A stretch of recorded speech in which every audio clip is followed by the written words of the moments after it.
Improve it.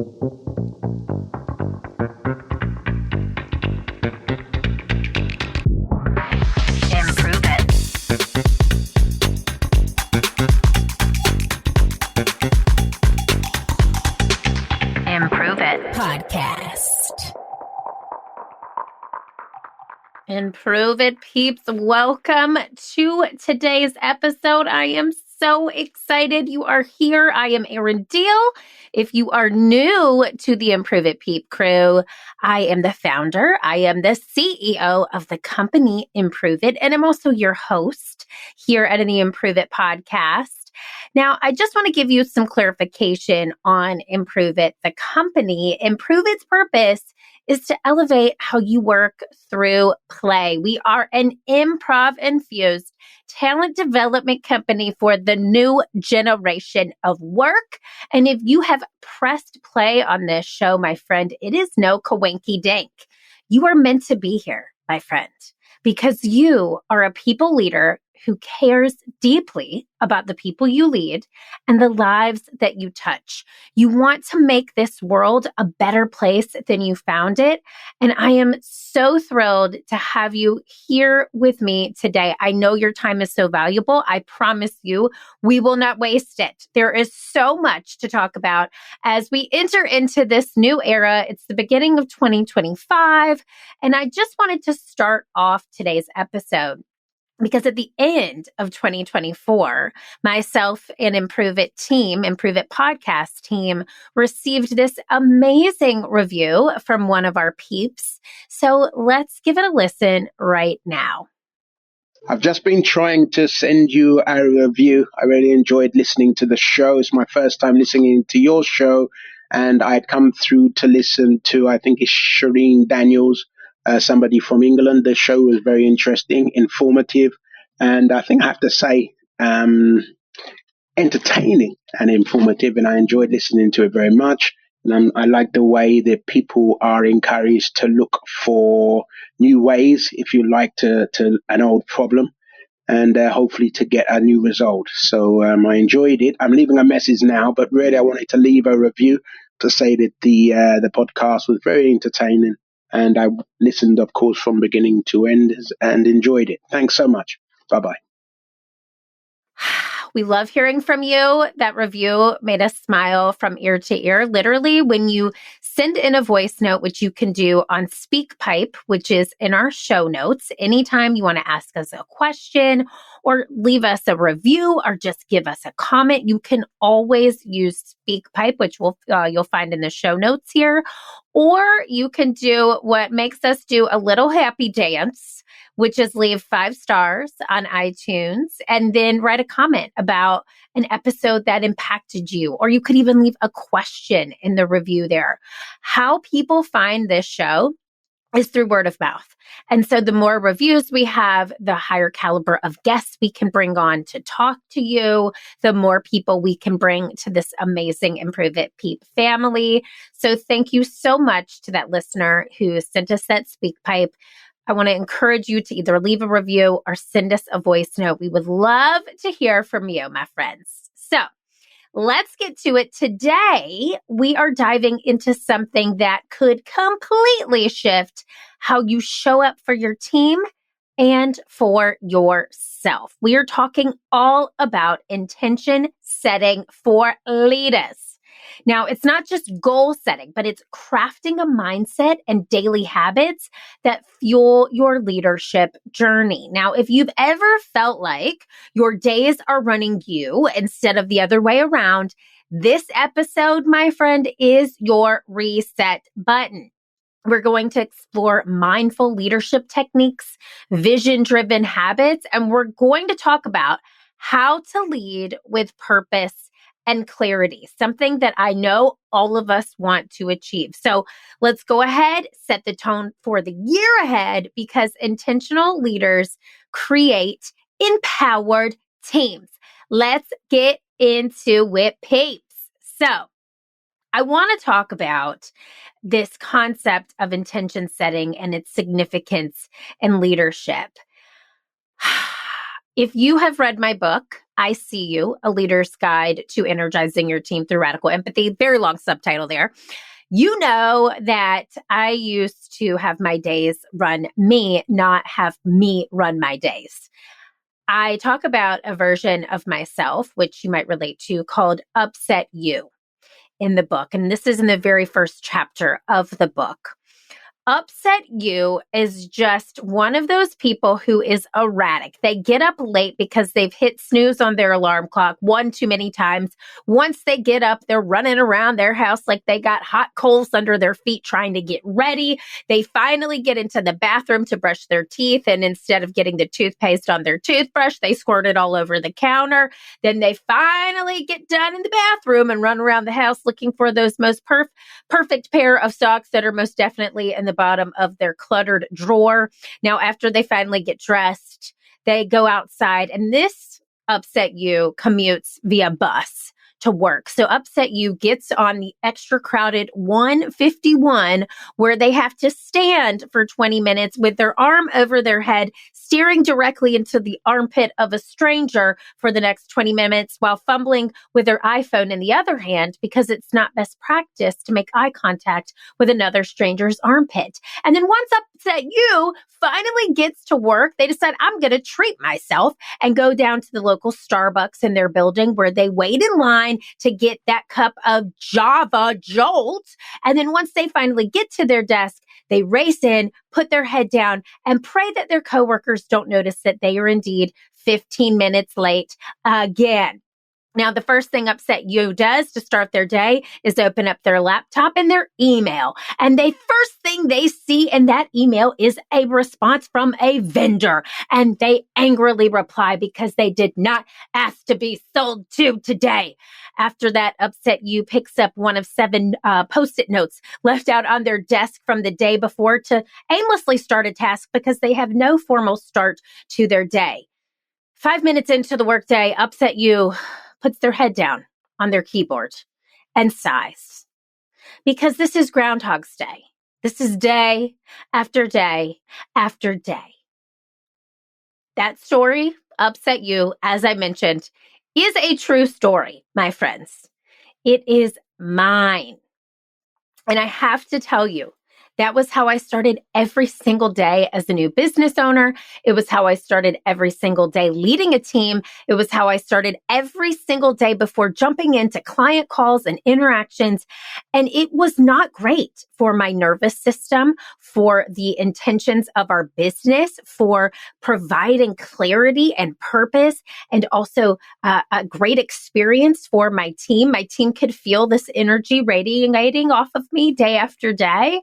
I said radiating, very funny right there. Radiating. So what I'm telling you is, what I'm going to teach you today stems from many years of myself not being able to intention set because my nervous system was too erratic. And I have to tell you, now, after many years of being in business, Improve It has been around for 10 years, I finally figured out a system and a schedule that helps me set goals and intentions with ease. I've done many different programs, including our coveted CEO Day that we do here internally at Improve It. I was a part of the Goldman Sachs 10,000 Small Business Program, which gave me some tips and tricks on how to be intentional and set goals. And I also am now using a system called Traction, or the entrepreneurial operating system in our business here at Improve It. But we have really taken a lot of these concepts we've learned from a variety of modalities and created a structure that works for us. So today's episode's goal is to provide you with a practical 5-step framework for effective intention setting.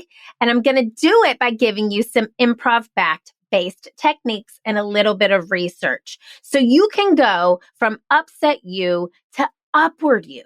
So you can lead your team intentionally. So the energy that you're emitting outwardly to that team feels good, and it feels peaceful, and it feels pure, not erratic and reactionary and condescending. Because I have to tell you, when you are reacting as Upset You, you have no space for innovation. So let's get into this 5-step framework for effective intention setting right now. Step 1, you're going to have some self-reflection and awareness. You need to know your hot mess moments. You notice the title of this episode is From Hot Mess to Goal Getter. This is the real talk you've been waiting for here, my friends, because this matters. Effective intention setting starts with understanding where you are right now, knowing your strengths, knowing your blind spots, and having patterns and witnessing those patterns that might hold you back. So, as I did with Upset You, a lot of leaders often push forward without pausing to reflect. You just keep going and going and going, which leads to burnout, or it leads to unclear priorities, not only for yourself, but for your team.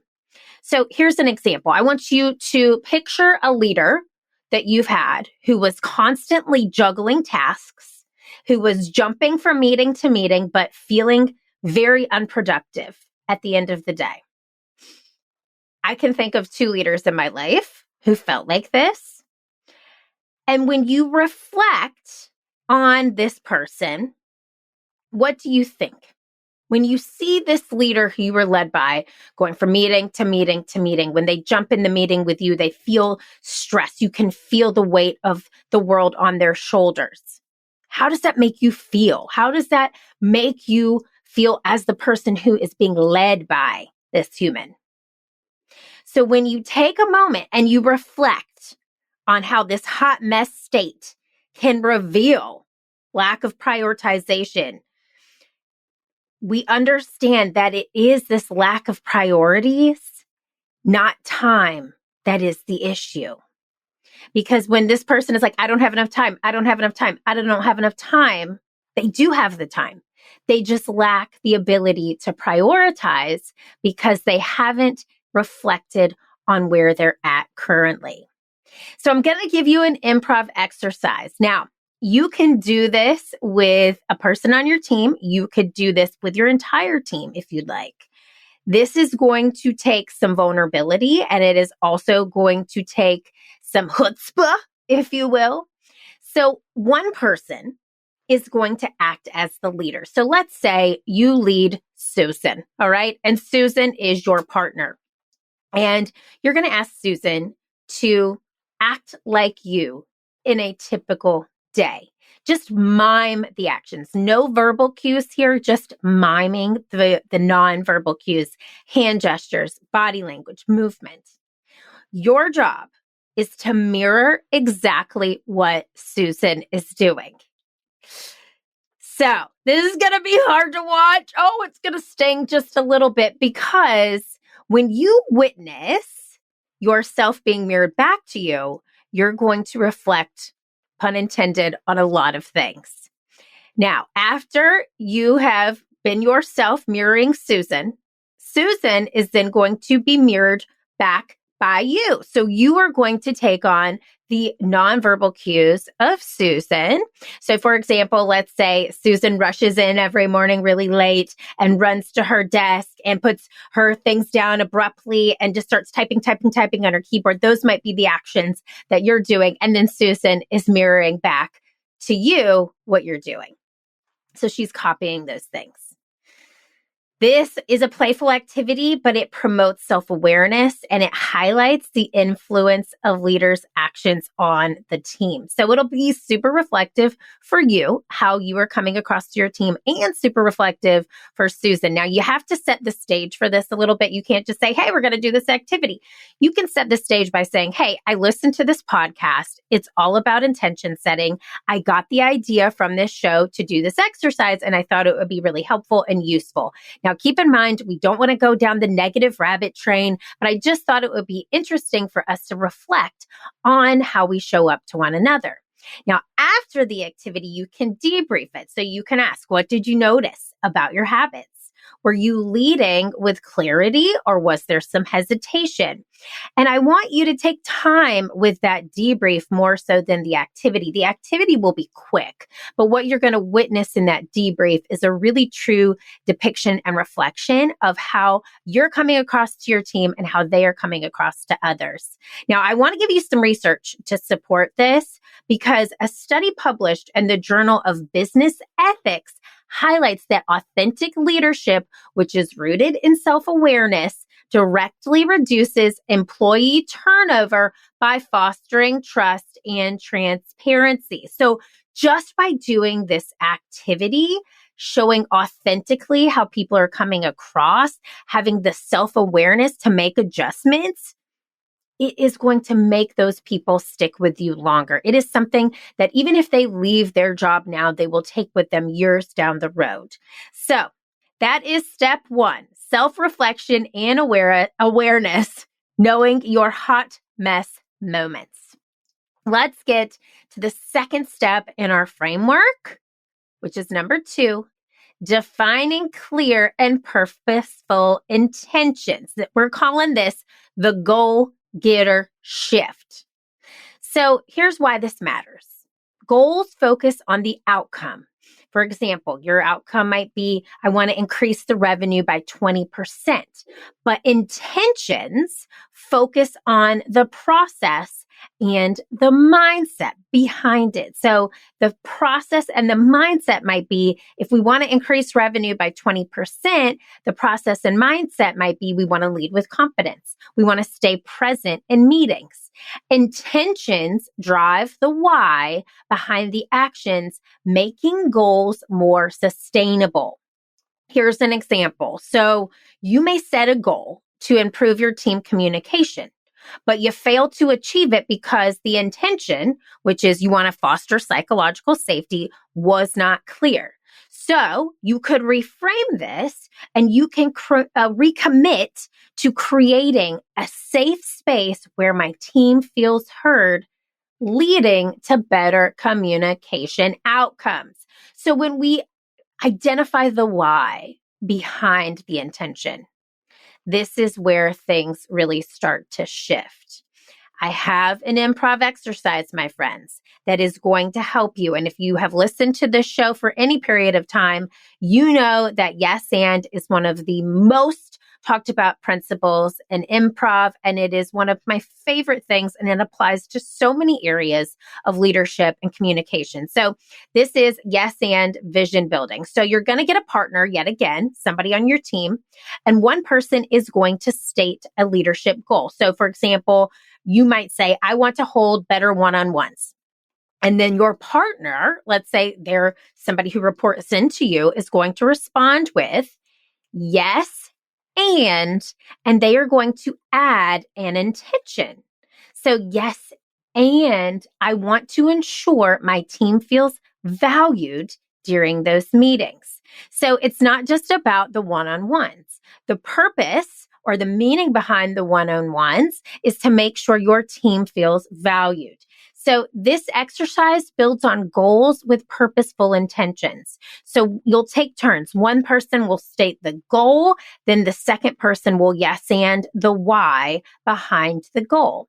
And you can continue that ripple effect of yes and for the goal. So you can have many intentions behind those one-on-one meetings. So what you're doing here is really emphasizing how yes and fosters collaboration and enhances clarity. When people know the why behind the intention, they are so much more likely to follow through with that intention, to make it a priority, and to feel more involved along the way. I also got some research for you, my friends, because according to Gallup, leaders with a clear sense of purpose are 2.4 times more likely to engage employees effectively, directly impacting retention and productivity. Put that in your pipe and smoke it. Take that to your CEO right now if you think that this doesn't matter, because it does. When you can have employees be retained, when you can have them be more productive because they understand the why behind the intention, oh my gosh, everyone is going to thrive. The individual, the team, the organization. Bada bing, bada boom. Let's go to step 3. Creating implementation plans. So you're going to turn your intentions into action. So here's why this matters. Intentions without the follow through are just ideas. Leaders have to connect intentions to specific actionable plans. This is where the go-getting gets real. And we're talking real talk on this show today. So here's an example. If your intention is to lead with more empathy, you can commit to checking in with each team member for 15 minutes weekly. This creates triggers like calendar reminders, and it reinforces the intention, embedding it into daily routines. So you're going to set the intention and then put the follow through. The intention is, let's have more empathy. I want to understand my team more. My action is I'm going to create a calendar invite for 15 minutes with my team member every single week. This is triggering you to remind you that you are going to follow through with that intention. Now, I also have an exercise here for you that I think you're going to like. It's called the obstacle course. And this is pretty cool. So you're going to grab a partner yet again, shocking to no one. And you're going to map out your intentions while your partner throws obstacles. These are funny. They're unpredictable. They're sort of like improv prompts. So, for example, here's an example of how this could work. So you are going to start talking about your intentions, and Susan is going to start throwing in obstacles. So if I'm you, I would start saying, okay, my intention is to lead with more empathy. My intention is to make sure that the team feels seen, heard, and valued. My intention is to make sure that we do something as a team once a quarter to make sure morale is high. And Susan will interject in there and say something like, well, we can't do that. There's no budget. Or Susan can jump in there and say, people don't have 15 minutes on their calendars. They're jam-packed. So this is allowing them to overcome obstacles in real time. And here's where the magic happens in that debrief. So once Susan starts giving you those obstacles, you can give a rebuttal to that obstacle. So she might say, you want to do these quarterly in-person events. There's no budget. And you might say, okay. Well, you know what? We'll find some free ways to do this via Zoom because everybody's in a different space. And then you'll go down that rabbit hole of planning an event over Zoom. Maybe you do bingo. Maybe it's you have everybody bring something that is their favorite thing in their office and talks about it. So you go down that rabbit hole until Susan then throws a wrench in your plan again. And then you go down the rabbit hole explaining how you're going to make it happen. And the debrief is really important because you're going to talk about how you adapted your plan, what stayed intact despite the chaos. And this whole activity's purpose is to drive home the importance of flexibility in action planning. You have to be adaptable. You have to be able to move things around on the spot. Intentions are not going to be perfectly set in stone. There's going to be things that come up that have forced you to adapt. I'm dealing with something like that right now with a quarterly rock that my team and I have set. It doesn't look like I'm going to find a venue for an event I want to throw this quarter. So we're going to have to move it to April. And I have to be okay with that and adapt with that and change around some things. And my team does too. We have to be moldable. So here is something I want to just make sure you understand. You have to have follow through and you have to be specific and you have to be adaptable. Research supports this, my friend. Implementation intention studies reveal that linking actions to specific cues, so when I start my day, I will spend 10 minutes planning, increases goal achievement by 91%. So set those intentions, realize how you're going to create an actionable plan to make it happen, and follow through. Spend those 2 minutes planning. Have those 15-minute calls with your team weekly if empathy is an intention of yours. It's going to increase your achievement rate by 91%. Simple, easy, but a good reminder that actually following through is going to make it work for everybody. Hey there, I want to take a quick moment to pause. Don't worry, this isn't an ad break. We actually don't run ads on the show. But if you're enjoying this episode, I think you'll love one of our offerings at Improve It. Let me introduce you to intention setting. It's our improv-based virtual workshop that's all about helping you align your daily life with your core values and creative aspirations. It's also not only a virtual workshop, but a 2-hour in-person workshop for you and your team. We kick things off with a fun, energizing shake it out session to set the tone. From there, we dive into the ideal day exercise. Well, you'll reflect on your ideal morning, workday, and evening could look like. You'll also explore how your environment, your relationships, and habits can either fuel or drain your creativity and well-being. Then we'll take it further. You'll identify your core values and pick a guiding word to carry you throughout 2025. In breakout rooms and in small groups, you'll share with others, building a community of support while walking in your intentions and next steps. By the end of this 2-hour session in person or hour and a half online, whether you have that experience virtually or in person, you'll leave with clarity and an action plan for making your ideal day happen every single day. If this sounds like something you or your team would benefit from, I want you to head over to learntoimproveit.com to learn more. And hey, if you've got a teammate who could use this, send this episode their way. Please don't forget, you can also sign up for our newsletter in the show notes so you never miss a thing or a new workshop that we're implementing. Thanks for listening, friends. Let's get back into the episode. All right, let's get to step 4 in our 5-step framework. Maintaining flexibility and adaptability, expecting the unexpected. So, why it matters. Let me just say this. Leadership rarely unfolds as planned. The ability to pivot without losing sight of the bigger picture is crucial. Intentions must be adaptable to ever-evolving situations. Similar to what we talked about in step 3, here's an example. I want you to imagine a project derailing due to unforeseen budget cuts. A flexible leader doesn't abandon the intention, but adapts the goal to align with the new circumstances. So instead of the budget cuts being the problem, they scale back, but they maintain the quality. So here's another activity that you can use with your team to drive home this point. It's an improv exercise we use all the time called New Choice. I've taught you variations of this in a variety of ways. Here's how it's going to play out for expecting the unexpected. You're going to have partners partner up, and you're going to have them act out a typical work scenario. At random points, there is going to be a third person calling out new choice, forcing those 2 scene partners to change their response immediately. So, for example, if I'm in a scene with Susan and we're going back and forth about this awesome project that we have, but I say something like, oh man, but there's budget cuts. The person who's on the outside yelling new choice is going to say new choice. And I have to redefine the last thing I just said. Instead of budget cuts, I could say, but these new vendors are trying to change things in our decor.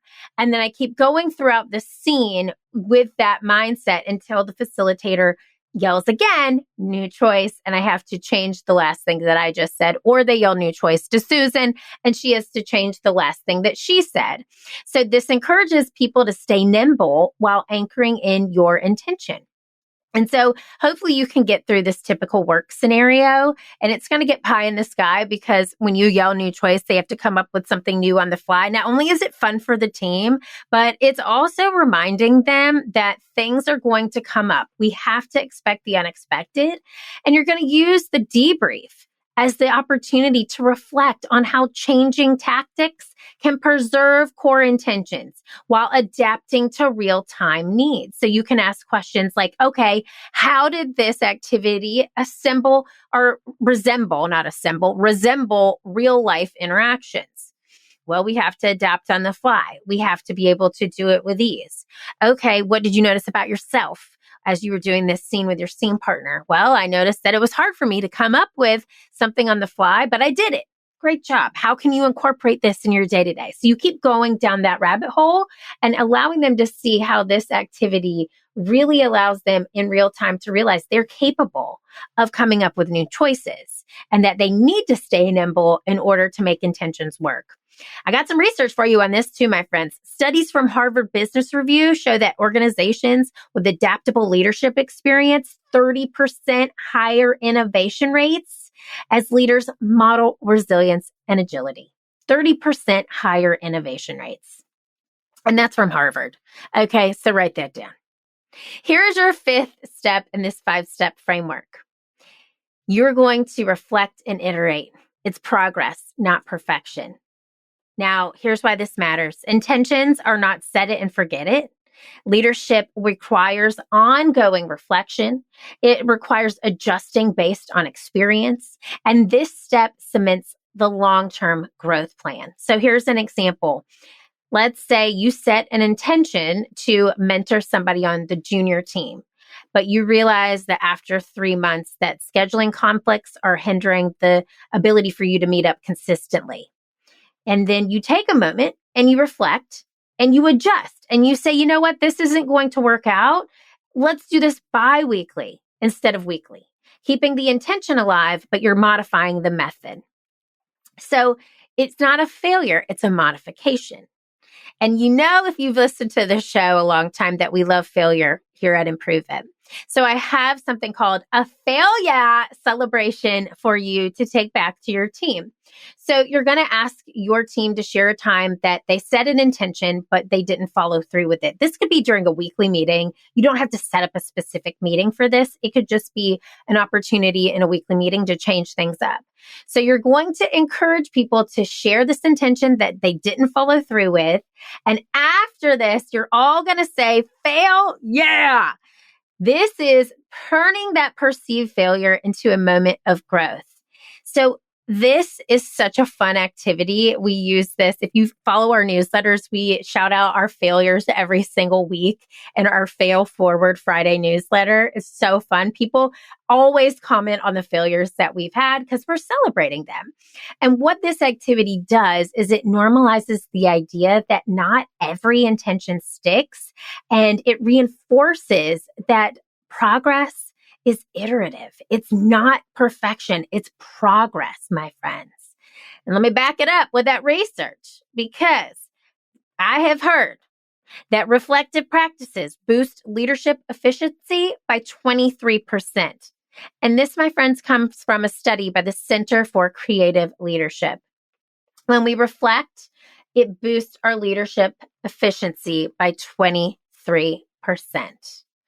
So, my friends, you have listened to me talk for a long time today. This has been a show filled with activities, filled with opportunities for you to take these things back to your team.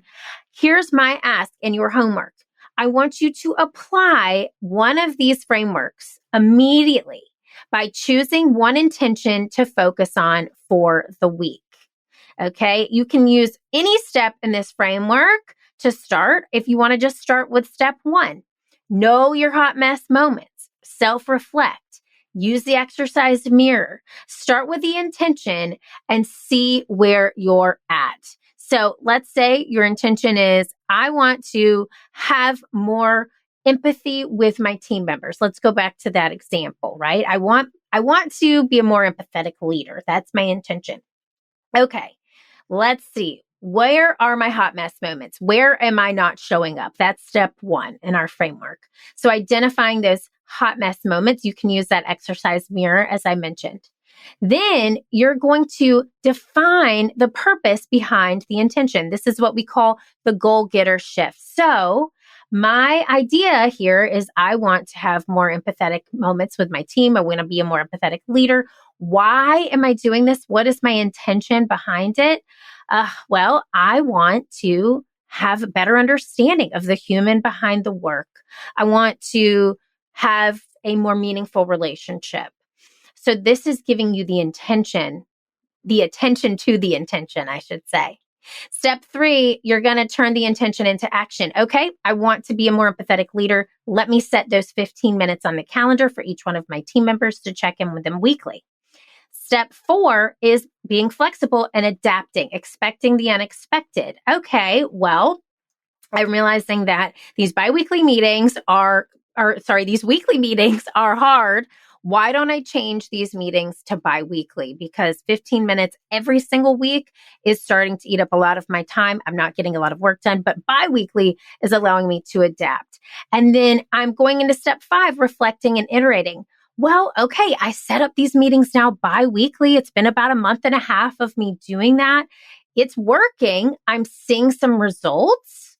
Let's reflect on how these meetings have been. And is there something I could implement inside of the meetings that would make them more meaningful? Progress, not perfection. So I want you to pick an intention, start with step 1, and focus on that intention for the week. And in the evenings, I want you to reflect on if you've honored or didn't honor that intention. I want you to share your progress. You can do this on social media. You can tag me at It's Erin Deal or at Improve It Co. on Instagram. You can tag me on LinkedIn. I want you to create this ripple effect of intentional leadership. You can send this episode to a friend, but I really want you to hold yourself accountable for taking time with your intentions. My friends, I am so happy you pressed play on today's episode. You know what I'm going to say. Keep failing, keep improving, because this world needs that very special it that only you can bring. I will see you next time.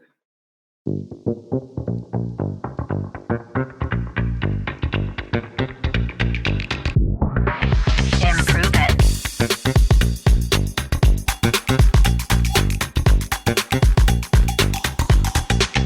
Improve It Podcast.